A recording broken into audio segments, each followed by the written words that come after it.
Aujourd'hui, parlons d'un piège subtil, mais néanmoins destructeur, cette injonction qu'on te lance parfois après t'avoir trahi, offensé ou blessé. On te dira « tu dois pardonner » et oublier.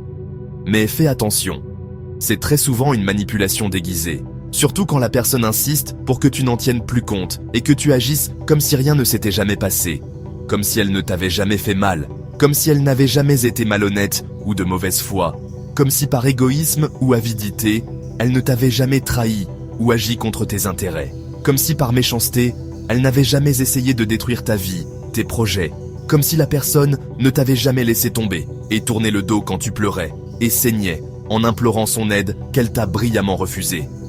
Bien sûr, il faut pardonner, mais le pardon, ce n'est pas oublier.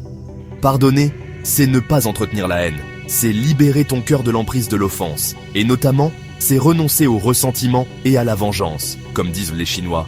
Quand tu t'embarques pour le chemin de la vengeance, creuse deux tombes. Mais oublier, c'est autre chose. Et c'est là que l'arnaque commence. Les neurosciences l'ont prouvé. Revivre un souvenir douloureux réactive la douleur comme si elle était réelle. Tu dois travailler à oublier la douleur émotionnelle. Oui, mais pas la leçon. Ne sois pas cette personne qui, après avoir été volée, laisse encore son portefeuille sur la table devant son voleur, sous prétexte qu'elle a pardonné. Il y a celui qui vient avouer sa faute sans avoir été découvert.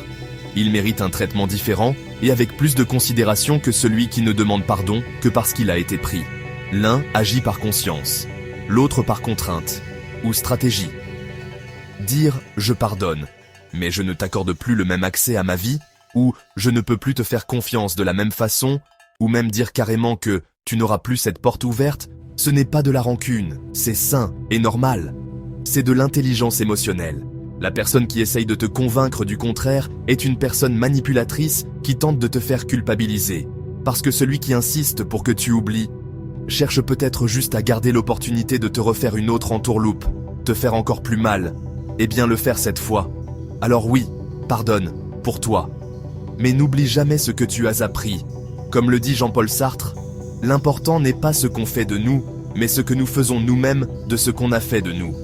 C'est un principe de base. Si une personne qui, par sa trahison et du fait d'avoir pris parti avec ceux qui te détestent ou te combattent, a contribué à te faire crucifier au sens propre comme figuré, tu devrais pardonner. Mais lui montrer encore où tu as mis les trésors de ton cœur, ou là où tu te caches en période critique, ce n'est plus du pardon, mais la bêtise d'oublier la leçon apprise sur la nature de cette personne. La vie est faite de principes, et ces principes sont très simples. Les ignorer te coûtera toujours cher.